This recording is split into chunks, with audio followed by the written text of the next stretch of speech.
January 1st, 1983, a significant date for all of us. Without that date, none of us would be here. None of us would be doing what we are doing in our career right now.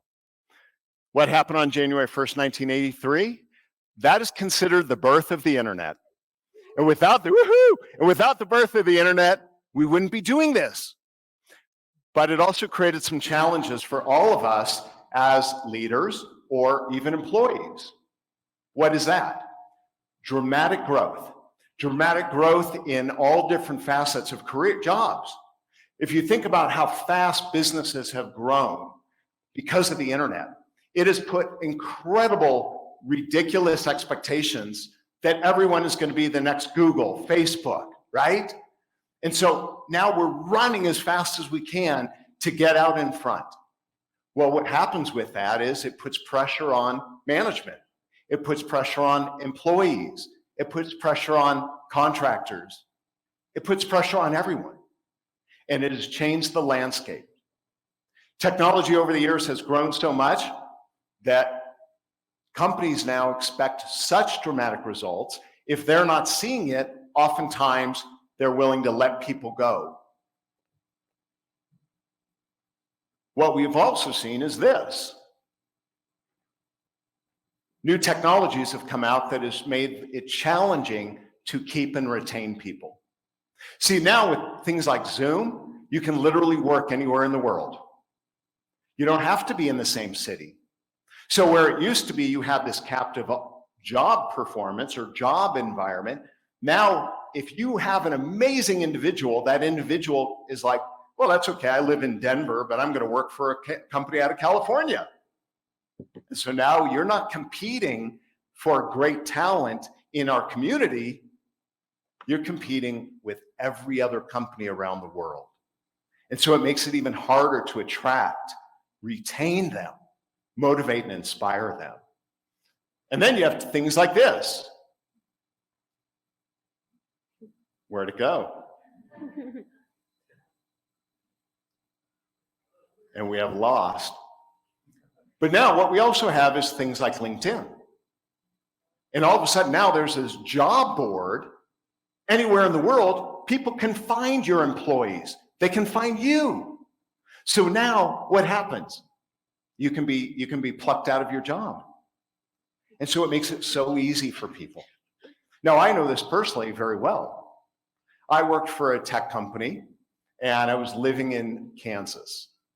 And while I was living in Kansas, my manager came to meet me. We sat in the car, we had a 3-hour drive to a potential prospect. And for 45 straight minutes, my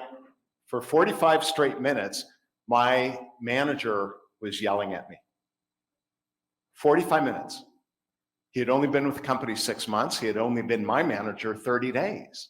And why was he yelling at me? Because I hadn't performed to the level that the company expected working with these major corporations. That they had been working to get as clients for 10 years and they expected me to do it in months.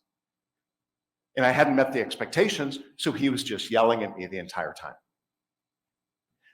Eventually, I became a manager. And eventually, as I got promoted, I was sitting there thinking, man, I don't want to be like him. I don't want to be like these managers that have threatened my job. They threatened me. I wanted to be different. And I remember that about 10 years earlier, I had met Marilyn. Marilyn was a manager. She was 23 years old. 23-year-old manager, and all of her employees were way older than she was. She inherited them, but she moved in this leadership role because they saw something in her. So here's this manager.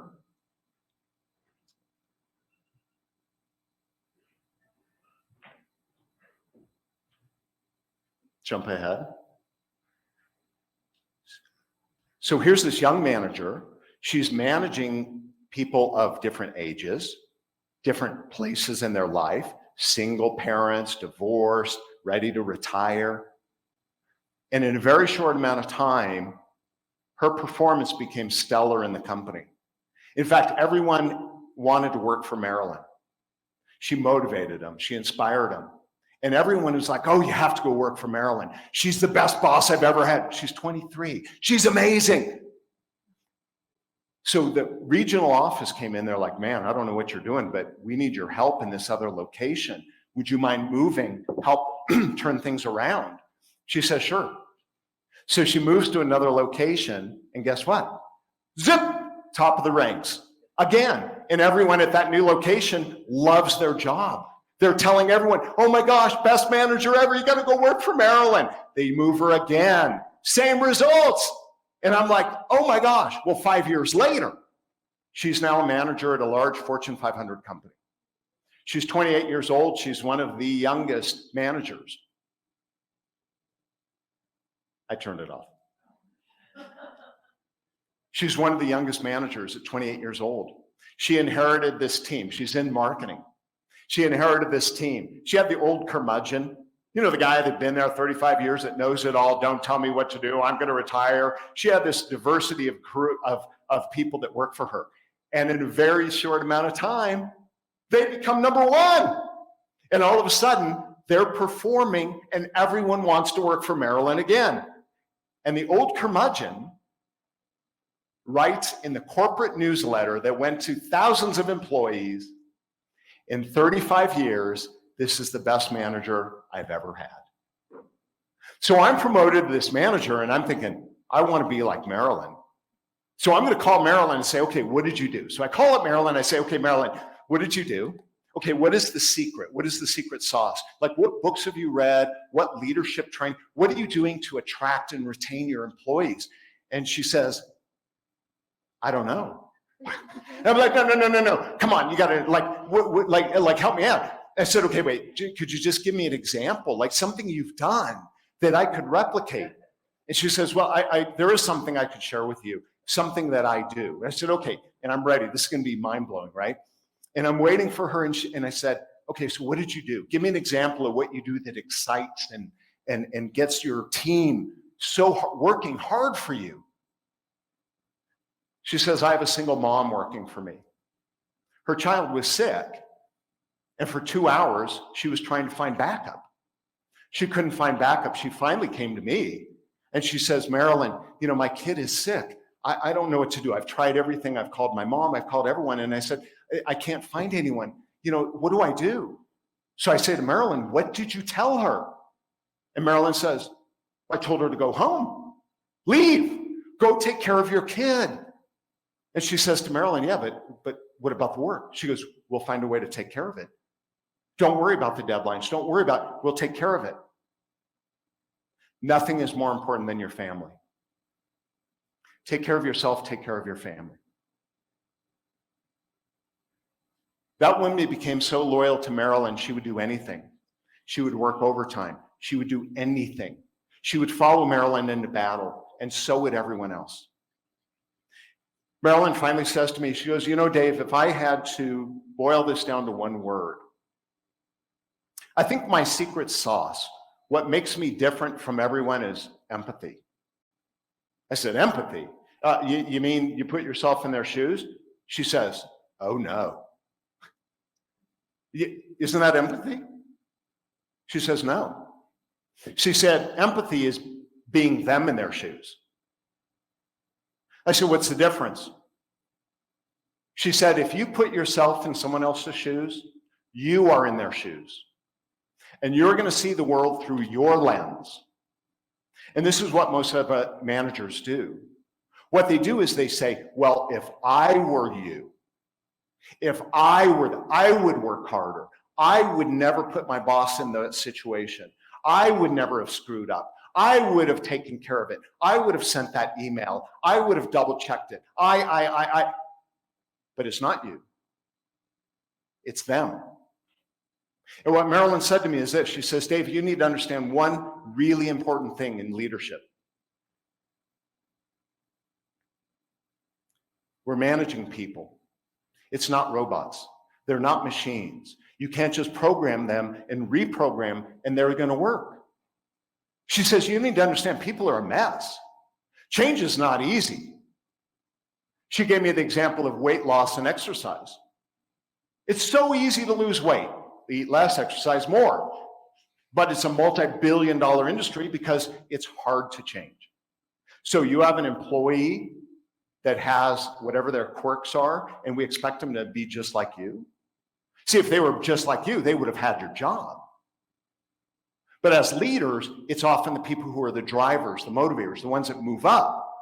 But it's the other 95% of the population that are working for that person. So as leaders, the best thing we can do is understand and accept this. So what happened for me is I was at a startup. They failed, which was not fun, but it gave me an opportunity to shift gears, and I started my own recruiting firm. I wanted to be a headhunter, and I had the opportunity to interview thousands of people all over the world, and I got to really get insight into people hiring, retaining, motivating. And so as I interviewed all these people, I would ask people, I would say, hey, I have this amazing opportunity. I have an amazing opportunity. Would you like to come do it? It's amazing. And people would say, absolutely. My second question, why? Why would you quit? What's the reason you would be willing to look at a new opportunity? The number one answer, why employees are willing to quit? I hate my boss. It was literally the word that came out of their mouth. And when I asked one gentleman, I said, what do you mean you hate? He said, if you would have called me on Friday, I would not have said this. But Friday afternoon, I told my boss at 3 p.m. that my dad was just admitted to the hospital. And I said, can I leave? And my boss said, I guess, with a disgusted tone. And then on Monday when I showed up, he didn't ask about me, he didn't ask about my dad, he just said, where's that report? And I realized I don't matter. And what people don't understand is you can have 5 years of amazing management, and all it takes is one zap, and all of a sudden people are willing to bail. I learned this. And I was willing, when I was driving in the car in Kansas, I was so frustrated and mad, I was willing to do anything to sabotage my boss. And guess who would have suffered if I sabotaged my boss? Me. And I was willing to do it. Cut off your nose to spite your face. And that's what most employees, when I've interviewed thousands of people, employees are willing to do anything when they're mad at their boss. They're willing to sacrifice their own career. They will be lazy. They will do less. They will purposely make mistakes. They will undermine you. And it only takes one zap is what I've learned. Now, as I interviewed people over the years, I also had people say, no, I'm not going to quit. I'm not going to quit. No. And I go, wait. But this startup, oh my gosh, you only work 4 days a week. They have free food. They have donuts. They have bagels. Oh my gosh, it's amazing what they have. You get a membership. They pay for your bus, your rapid transit. It's amazing. Are you interested? And they say, no. 20% raise, 30%, no. And I ask why, and they say, I love my boss. Why would I quit? I love my boss. Why would I go from this to something I don't know? And I say, love your boss? What does that mean? And they say, it's a safe environment. They get me, they care for me, they coach me, they mentor me, they help me grow. I love the people I work with. I love the culture. I love the environment. I love the mission. And my boss did all that. So I became more curious. And I started exploring more and more and more. And I said, okay, what's the hardest part? If you're a manager, what's the hardest part? And I would ask these people all the time. And the number one answer I got is dealing with people. Oh my gosh, I'm a manager. I'm a leader. It's so hard to work with people. I'm like, wait a minute, what is your job? and then they would say this. Oh, they have no sense of urgency. They're too young. They're too old. They're too entitled. They're this, they're this, they're this. And the number one thing I noticed, they're always pointing the finger at the employee.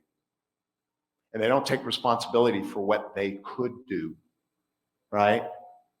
And I always try to remind them, they're people, they're not robots. They don't just change overnight. And as I like to say, is you can't turn a cat into a dog, meaning you go buy a cat, you have a cat, and you wish the cat would catch the Frisbee and go on 5-mile runs with you, you're going to be sorely disappointed. So oftentimes we hire an employee and we say, you're amazing at writing. You're so good at writing. Hey, could you do me a favor? Could you do some creative work for me? And you fail at it, and then we fire you. It's like, but that wasn't your strength. Why don't I understand what your other strengths are and leverage them better? So I always ask people, how's your current method work for you? How is your method of leadership working for you? Because if you do what you've always done, you're going to get the same results, or as Einstein calls it, definition of insanity. So what I'm going to challenge you to do is look at a different way of leading from this point forward. I call it 180 degrees, right, from where we were. And I want to make it really easy for you. I'm going to give you 3 letters to remember today. MVP. M stands for mindset, V is value them, P is push them up. Now, what do I mean by mindset? Mindset means to change the mindset of your team and yourself. Changing the mindset of your team means you define the culture of your environment. If the culture of your environment is not defined, it will get created anyway. So let's define the culture, starting with number 1, people value. We respect each other. If we don't define that, it won't be there. And keep in mind that culture starts at the top and it rolls downhill. So as leaders, we don't expect the employees to act a certain way until we create that culture. I love Herb Kelleher, right? Herb Kelleher is the founder of Southwest Airlines. And he says this, your people come first. If you take care of your employees, they're going to take care of the customers. And if you take care of the customers, you're going to make money. But most people don't put their employees first. They put the customer first while they berate their employees. That's not the way it works. Quinn is in our space, right? She's in the digital marketing space. She took over as a director at a Fortune 500 company. She was there 30 days and people were sending emails that were like blaming. And they would like, let me give you a little dig and let me make sure I copy all the management. You know, it makes me feel special. Man, the second Quinn saw that, she nipped that in the bud and goes, we don't do that on my watch. On my watch, we treat people with respect, we value them, and we create a safe culture. If you have something to say, you can come see me, but we don't do that here. And she defines that culture of respect for the individual. Mike Abrashoff is the commander of a battleship. When he took over, it was the worst performing battleship in history. 18 months later, using these philosophies, they became the #1 battleship of all time. He wrote a book about it called It's Your Ship. And that's the culture. It's your ship. It's not my ship. It's not the Navy's. It's yours. Now, we also want to change your mindset. What do I mean about your mindset? Well, your mindset is changing our attitude about leadership. Think about it. What was your first exposure to leadership?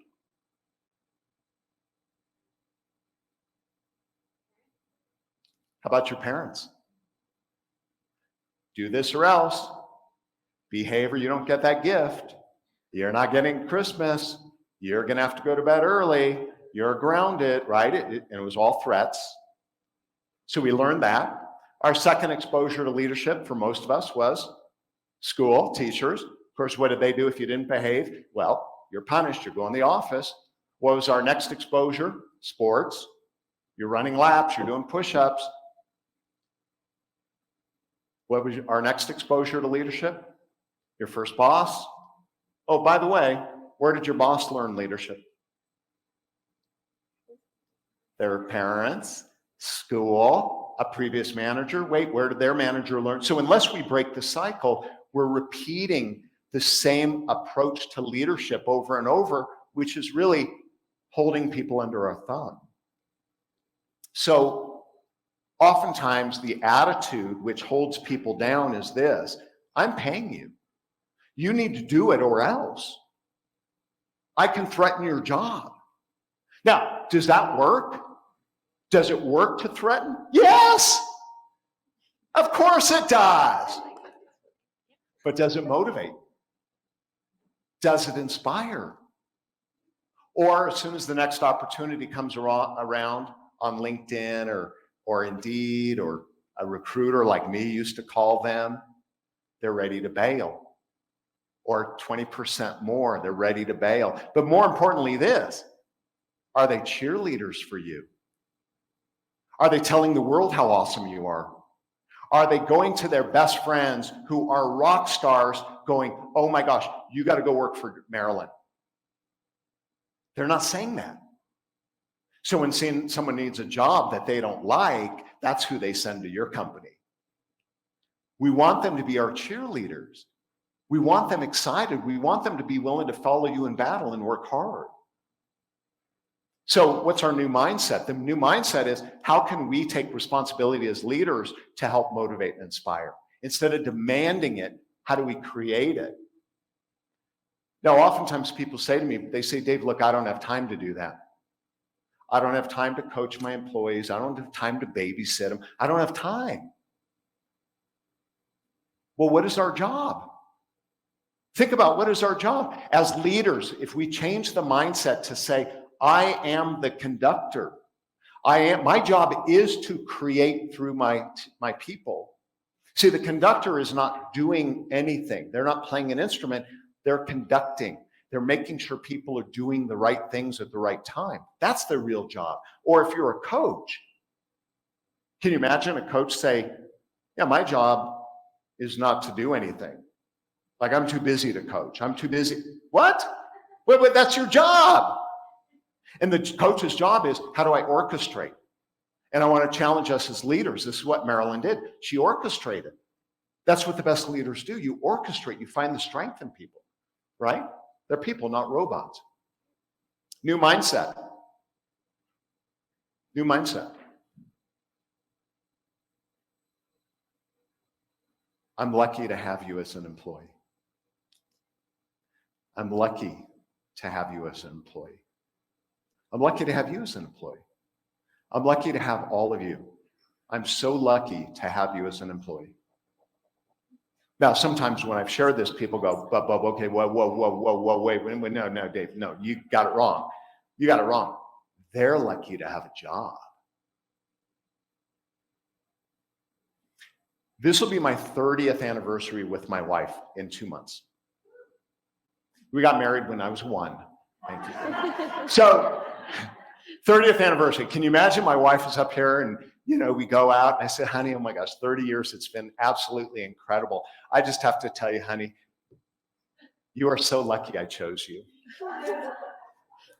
You're so lucky I chose you. Out of everyone, I chose you. You're lucky. Oh boy, are you lucky.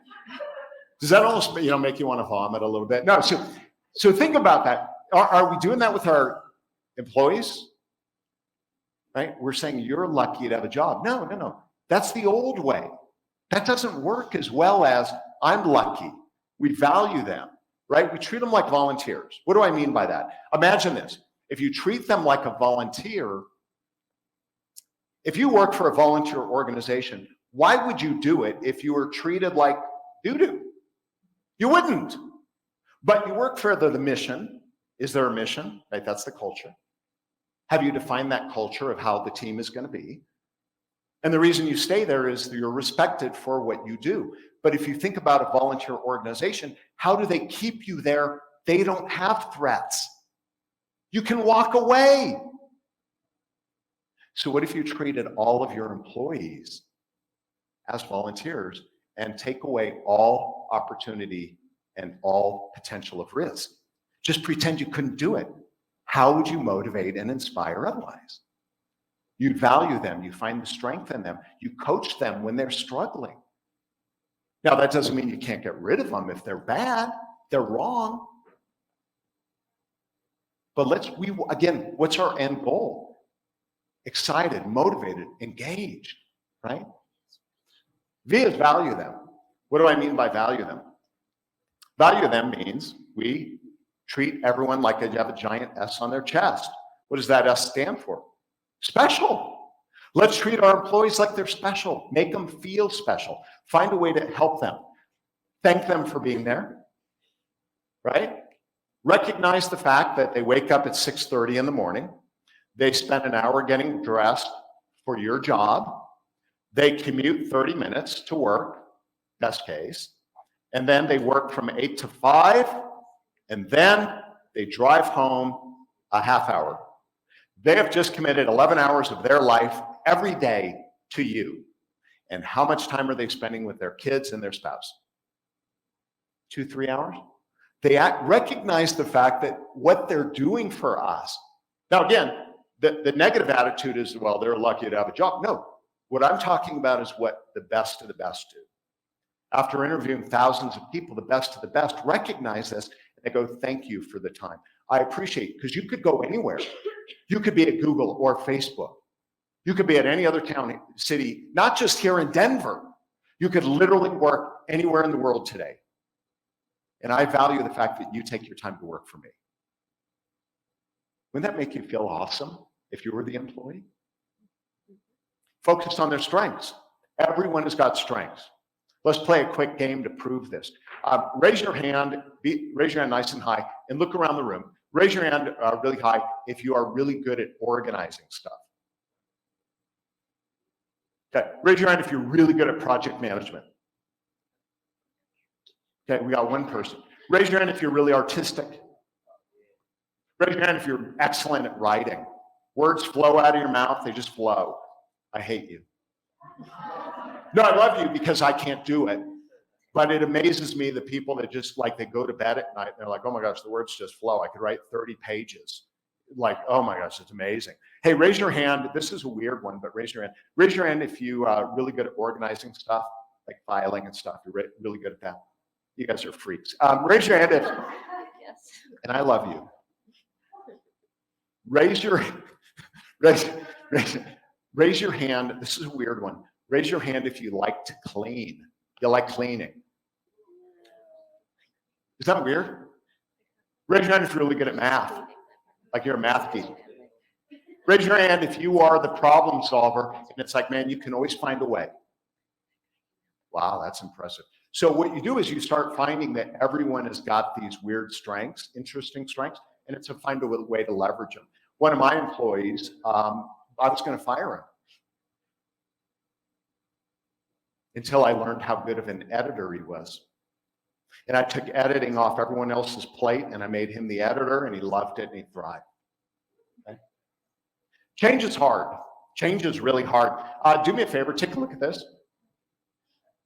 Okay, take a look at that. Can you see it? Everyone? Can you see it? What do you notice? There's no G. Yeah. A woman brought this up to my attention. She said, my daughter was 5 years old. First time she ever wrote the alphabet, she came home from school. Mommy, I'm so excited. Look. Mommy, look, I wrote the alphabet for the first time.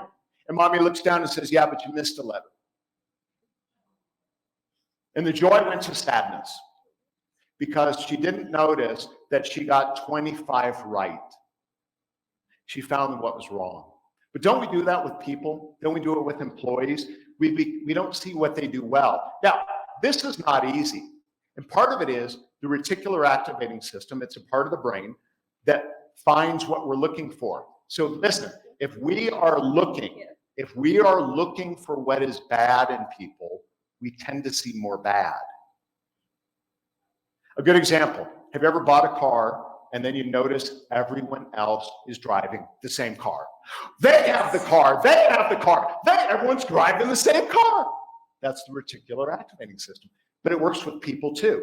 Oh, you irritate me. And then I just start seeing that irritation every day. Oh, there she goes again.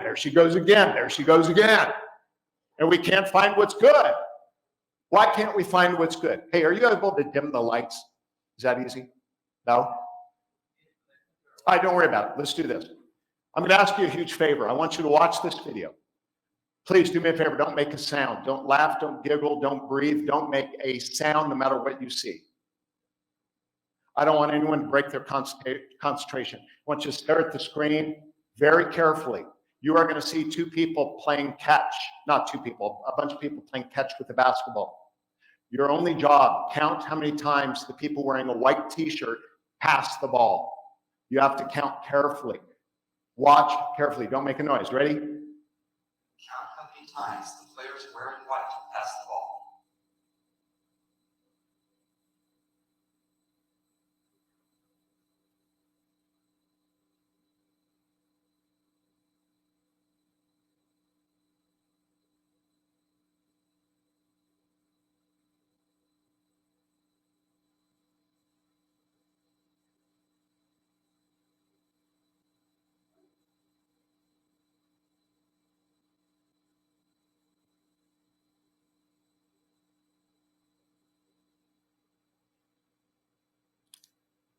All right, how many did you count? How many? 16, 15, 13, 17. All right, how about this? Did you see someone walk off the court? Did you see the drape curtain change color? Raise your hand if you saw the gorilla. Look around the room. Raise your hand again. Raise your hand if you saw the gorilla. About half of you saw the gorilla.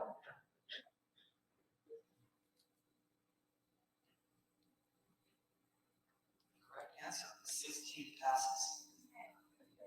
Did you spot the gorilla? For people who haven't seen or heard about a video like this before, about half is the gorilla. If you knew about the gorilla, you probably saw it. But did you notice the curtain changing color or the player on the black team leading the game? Let's rewind and watch it again.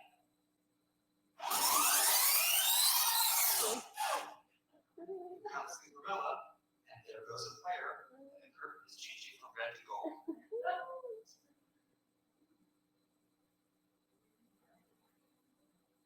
When you're looking for a gorilla, you often miss other unexpected events. I know some of you are thinking, that's not the same video.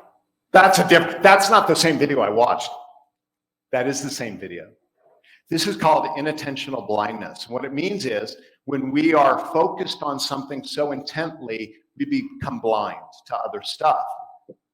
So what if you're focused on what's wrong with an employee, a spouse, a child, a friend, an ex? If you're so focused on what's wrong, it's so hard to see what's good. It's not easy. Just like losing weight, oh, it's just change your attitude. There's so much more. When I work with my clients, this is the number one thing I work with. This psychology, the changing. It's so hard. It's not just as easy as go, oh, just be empathetic to your employees. That doesn't work. Because of our ingrained ego, habit, life, how we were raised, there's so many factors that complicate it. Shirley's axiom. You get what you look for. And if that's true, look for the good. Because whatever you look for, you're going to start seeing in life. Okay? Understand your employees' interests. Focus on who their family is. Get to know your employees. Recognize special events, birthdays, anniversaries. Take the time to thank their significant other. These little gestures will go a long way. Reward them. Find a way to give a reward, whether it's a t-shirt, socks, a trophy, a plant.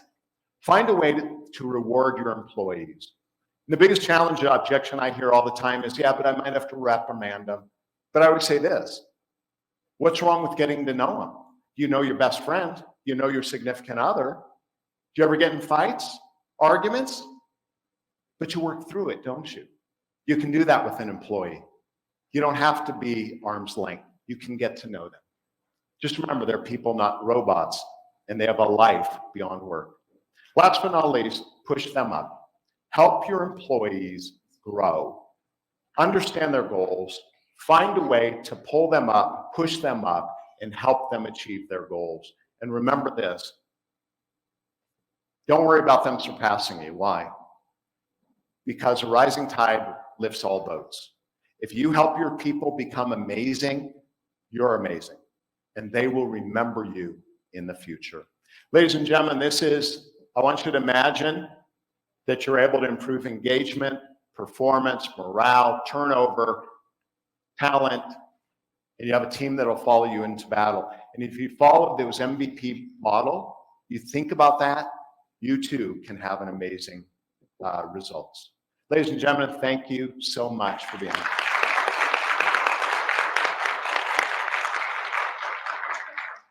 Hey, quick thought here is I have a bookmark for anyone that wants it, and it has the MVP model on there. If you want one of my bookmarks, just come grab it from me over here. I'll leave them. If I'm not here, you can grab them. All right?